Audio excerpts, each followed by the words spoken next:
Hey y'all, welcome back to the Be Like D channel. It's your girl D coming back with another review of Love and Marriage Huntsville season 3 episode 4.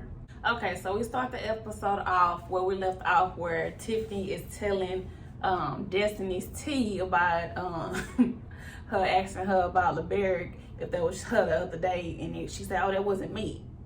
So so after Destiny get up and walk off, she gonna say, oh, but it was a long time ago. It was like 3 years ago. And Kimmy like, nah, that wasn't no 3 years ago. She's like, that wasn't no 3 years ago. She's like, but whenever it was enough to move her today. Okay, then she gonna say that she remembered that conversation because she felt really bad. She felt really bad. You don't feel bad now in a group full of all these people? Because I'm sure you was talking to her one-on-one when you said it, right?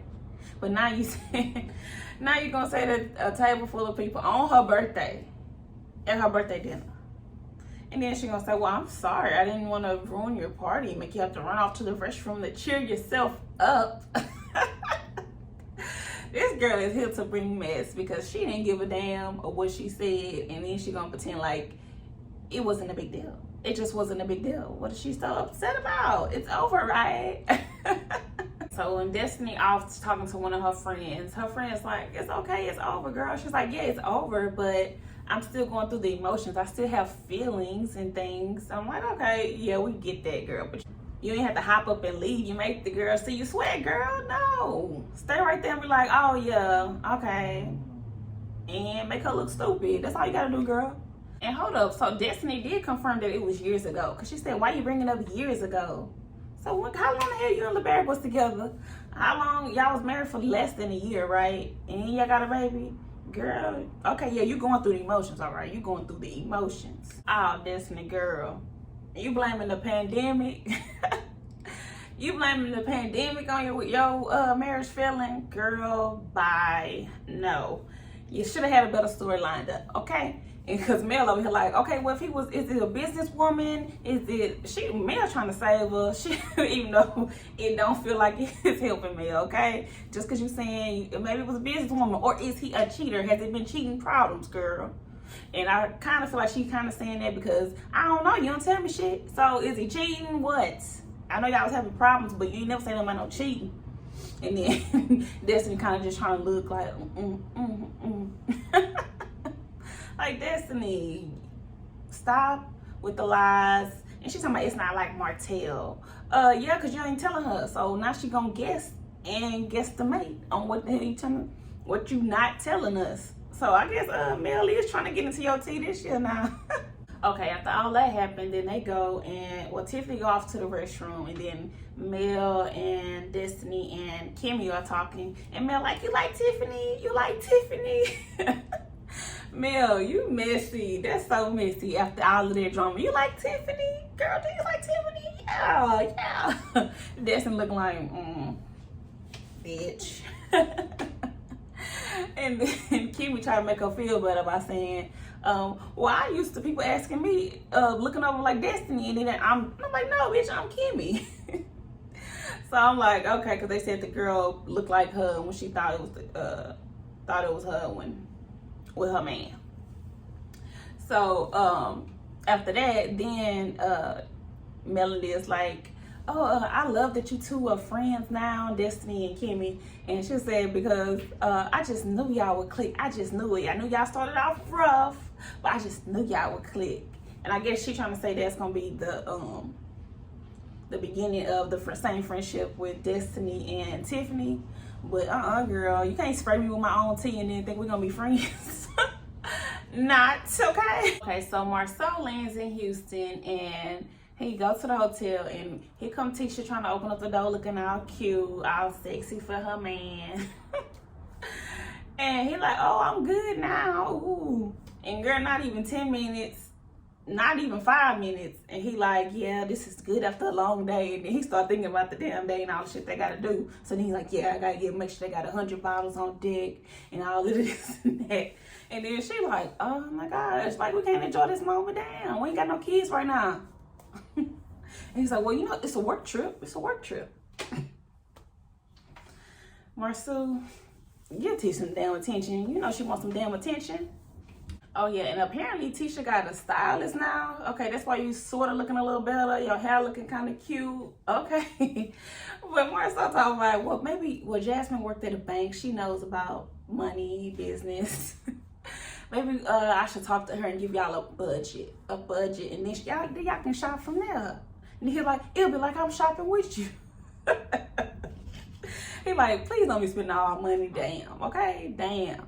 And then she tell Marcel that she called Jalen at Black to see how everything is going and to let him know that we're not 30 minutes away right now, so you're gonna have to handle things.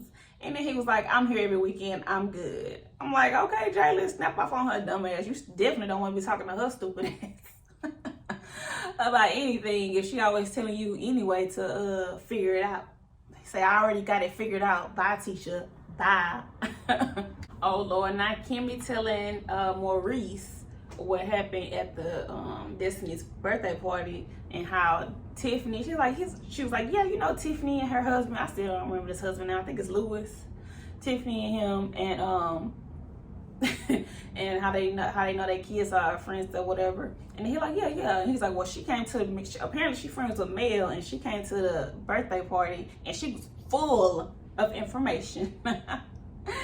And he looking like, okay. She was like, I don't know how much you know about it, or just take it with a grain of salt. But she said Monster was vaping. So do you know anything about that? And then he was like, yeah. She was like, well, I didn't know. I was a deer in headlights. And he didn't even explain to her why she don't know. They just kind of skipped over that. I ain't like that. Why the hell don't I know? I wouldn't be looking confused in front of people. Maurice like, oh, I already know I ain't finna like this woman. Because she already painted a picture of my son that's creating a stigma like he's some kind of deviant. I was like, deviant? I don't know. Deviant is a little too far. Deviant is a little too far, Maurice. But I get you trying to say you trying to paint your kid as a little hoodlum, okay? Just say hoodlum or something, okay? So Maurice is turning up. He is mad. He like, okay, if she gonna say all of that about him, how about you bring up your stuff, girl? Talking about Tiffany. How about you bring up yours? How about you talk about what's going on in your marriage? What's going on with your kids? How about that if you're gonna be speaking about my son? Maurice is on one. He going off. And then Kimmy's want to talk about what we gonna do about this. What we doing about taking suggestions, talking about Monster, what to do. So Maurice said that he told Monster that it would just be between them two, but he did tell Monster's mama. I'm like, well, then you could have told Kimmy. I don't get it. Like, you really could have told her. And he really has no excuse to why he always does not include Kimmy. And Kimmy mentions that, like, he feel like you don't really want my opinion. And then he don't even say nothing. He's just like, I do. Like, not even believable. Like, he just get quieter when she's talking. Like, oh yeah, I do want your opinion, but I'm not just gonna do it the way you do it. But you tell me I'm a success story and stuff like that. I'm like, he's like, well, I'm a successful black man, so I know how thin that line is. And I'm like, okay, Maurice. Big up yourself. Yes, you're a successful black man. That is awesome. But if your kids ain't getting your attention, then it's gonna be a problem. Because apparently Kimmy is telling him that their life is unbalanced right now. And he needs to set out time to be talking to their son, well, Monster, and get him on the right track and make sure he ain't getting into all of that. She's like, we could have had these conversations before it started. And he's like, well, I thought this was gonna be a high school thing. I thought we was fine. Middle school was gonna be fine. What made you think middle school was gonna be fine? Maurice, come on now. Okay, so they basically arguing back and forth about how their life is unbalanced. He needs to set out time to spend with the family, and especially since Monster is there more now. And he's saying, well, sometimes I gotta work hard. I'm trying to build. And then she's like, well, if you ain't got that balance, it's gonna be an issue then. Oh, and I don't like how Kimmy's like, yeah, I'm used to you not telling me stuff. I came to terms with the fact that you're not gonna tell me stuff. Like, girl, that is not no damn marriage, okay? No. I like you, but that sounds stupid, okay? You come to terms with, sound like you're settled. That's what that sounds like. You're settled when you keep saying you came to terms with some stuff in your relationship. get settled. Kimmy, no. Okay, so now we over to Tisha and Marceau in Houston, and they said they've been making business deals of looking at the venue for their new Black location that's gonna be in Houston, and met up with some people to make some connections. And then they showed a clip of Tisha over there making some business moves. I was like, okay, Tisha, you didn't sound dumb, and I was almost believing you. You almost made the sale to me, girl. Okay, so now Tisha and Marceau, I'm about to say Maurice, Marceau are at some kind of dinner with Marceau's uncle and aunt that lives here in Houston. So they're talking about how they coming up on their 15-year anniversary. And she's like, yeah, I'm trying to talk Marceau into doing something. It's a big year, 15 years. And Marceau is so damn cheap, man. He like, I mean, 15 years, that's the year of reflection.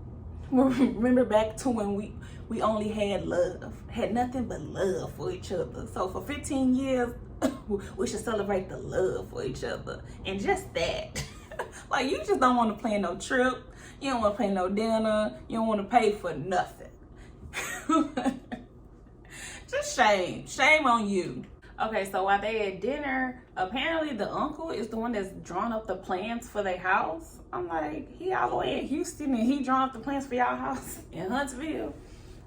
Okay, but they over here really arguing about who holding up the project, and it's really the uncle like, it's y'all, and then he like, it's not, and then they trying to say, no, it's you, and he like, no, y'all don't want to keep changing the plans. I'm the one that's drawing it up. Y'all changing up the plans. And then after that, Marceau like, well, it's Tisha, basically. And then Tisha like, cause me adding a closet, did that really change up the plans? Expanding my closet, no. And then she was like, but did making a bigger garage and moving something from upstairs to downstairs, I don't know. It did sound like a whole bunch of changes, and he was like, yeah, it did. And then they in a confessional talking about, yeah, don't try to say it was me. Tisha said, you're the one who was talking about, well, I want to get a bigger garage. If I get a bigger garage, you can get a bigger closet. And then she like, yep, that's how that went. He was like, no. And then she like, yes, that's how it went exactly. And just from the way he was reacting, he know he was lying. He trying to put everything on Tisha like she the one messing up stuff when he was over there thinking of bigger plans too. So shut up. Y'all the same. And then they bring up if Maurice and Kimmy are gonna move onto the same land, and of course they like, no, I don't think she gonna do it. But then Tisha like, you ain't gonna share our plans with Maurice, huh? Is Maurice gonna be making up the plans, or you gonna be making up the plans for Maurice's house? And he's like, oh, probably. I'm sure they would use you. But she's like, well, don't share the plans, because we know Maurice will try to just outdo us. You know, him and Marceau got that little brotherly competition. Oh, this is what his office look like. Oh, I'm finna go and do it better. So this is what his house look like. Oh, I'm finna go do it better. And they like, he gonna go. And Tisha, their hair in their confessional, I mean, they had their turban. I was like, no. It made your head look weird shaped. Either you had it on wrong, it was too small, something was wrong. Just wrong. But anyway, she was like, well, yeah, we know how Maurice do in her confessional. So we not finna be helping y'all not finna outdo us on this house. Like, girl, now you trying to hop into the little brother competition. Girl, stay in your lane, stay over there, because you ain't got nobody else to film with, do you? Oh, well, I guess Mel was talking to you. And maybe Destiny. But Kimmy ain't fucking with you, girl. So now Jalen and Kimmy are going to Jalen's new, I forgot what she said, condo. And they're actually doing their first renovation project together. And she walking him through, telling him everything, how stuff gonna go, budget and all that stuff. I'm like, oh, this cute mother-son renovation thing. And then they stopped to talk about how he gonna work it into his schedule, because he's always working at Black for Maurice and Tisha. And that he's like, yeah, I work 7 days a week, so I don't know how I'm gonna find the time. And I told him about working me so hard. How you gonna work people this hard? And I just need a day off, but he not listening to me.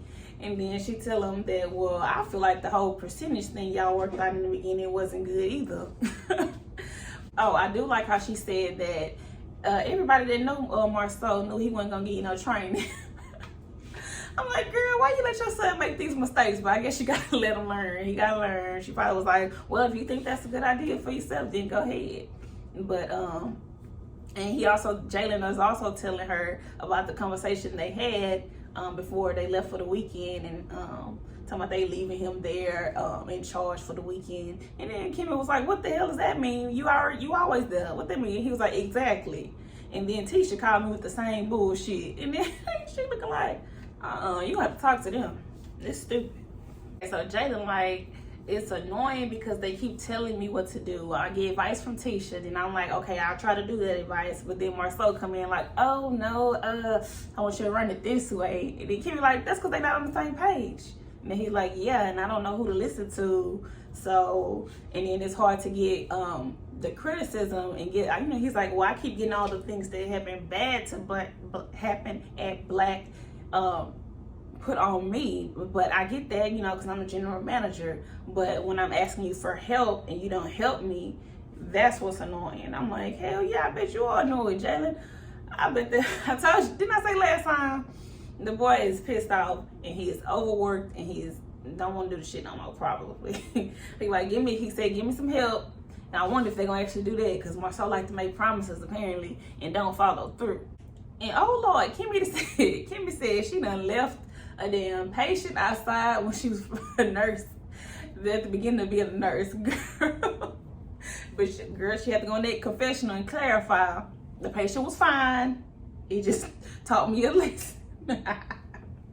Okay, so they basically just end up saying that Marcel is an idiot. He should have listened to Tisha from the beginning, and that he should have listened to everybody by saying that he's supposed to give him training and give him help. He said, I don't even really know what the hell my role is as a GM.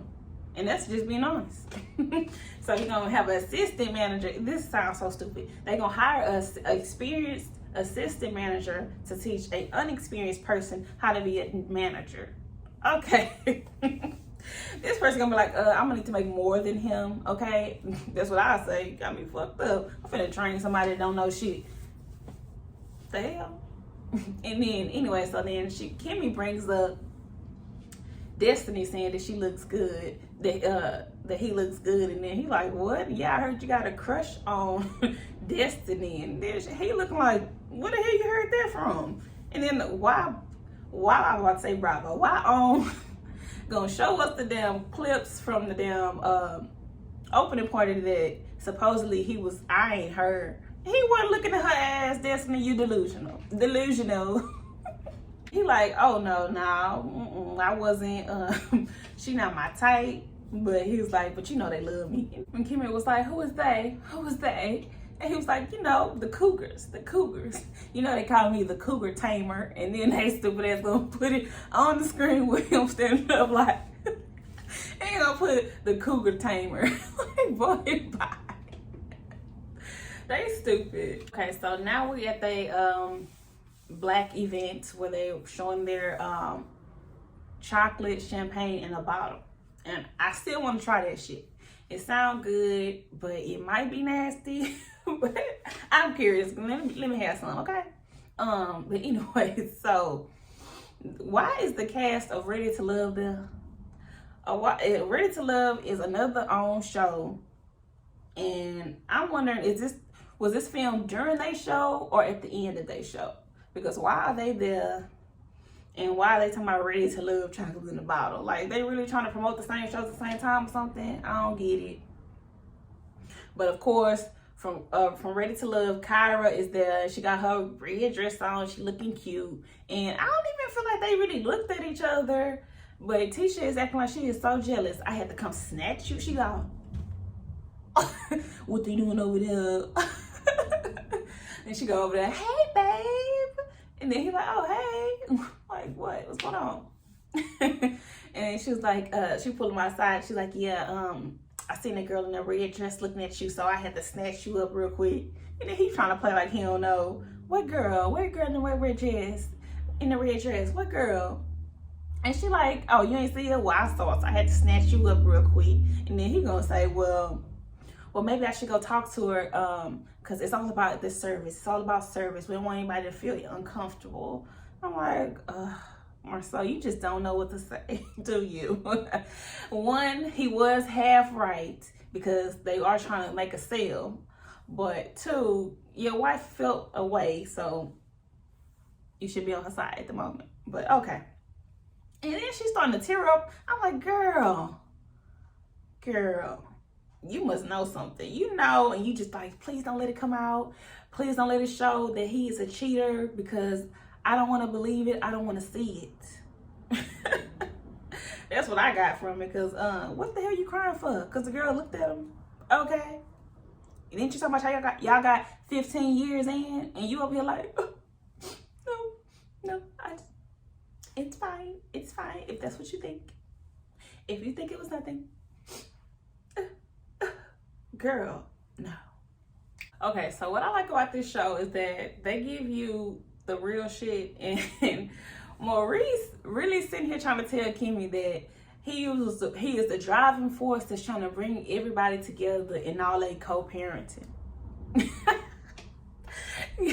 He's like, yeah, I feel like we're all on track now, and I helped to get you and Kyle on the same track. And then Kim was like, oh, did you now? Did you? And how did you do that? Like, dude, stop lying. They be quick to say some delusional shit on here, okay? Marceau, Maurice, and Martell. Y'all are terrible. Martell is the worst, of course. Marceau is right behind it. Marceau might be the worst, but he just know how to hide it better, okay? And Maurice, he comes off as the good guy, but then he has these terrible ideals of what a man should be, what a family should be, what a wife should be, because apparently he don't do nothing. He want Kimmy to do all of the wife work, and shit like that. Like, boy, bye. And then he tried to slide it to her like he really just did some shit. And she be like, no, you didn't. No, you didn't. But Kimmy, you're settling, okay? You're settling. I really believe that. So apparently Maurice had a meeting after they sit down, but I don't know how long he thought the sit down was going to end up being if he was going to have a meeting right after. Like, dude. So Kimmy was right. You don't know how to plan your time out right. You don't know how to balance, okay? Balance. But anyway, so then she like, so you just going to leave me here? And then he was already about to say, like, for her to tell them what he's thinking. And then she already was like, no, I'm not speaking for you. No, I will never speak for you. I would never, no. And he's like, but you could say, and she's like, no. And then he's like, well, if they don't get here, time's a ticking. I gotta go. I got a meeting. And she's like, did you tell him that you had a meeting after this? And then he said, no. Maurice, come on now. Come on. You really couldn't tell nobody? Come on now. Okay, you just be doing stupid shit to piss Kimmy off, and you pissing me off with the dumb shit, okay? And then Kimmy like, really? He just gonna leave me here? And he literally left after they order food. They order food, the food come, and then he like, well, I gotta go. And then she's like, well, typical Maurice, leaving everything in my hands. He already acts a lot when it comes to this whole situation. And you gonna leave me here. All right, and that's the end of the episode. So it basically ended up with Kiowa and her husband walking up to Kimmy, and Kimmy looking confused, like she don't know what the hell she gonna say about Maurice ass being gone. So that's the end of the episode of Love and Marriage Huntsville, season 3, episode 4. Remember to like, comment, and subscribe to the Be Like D channel, baby.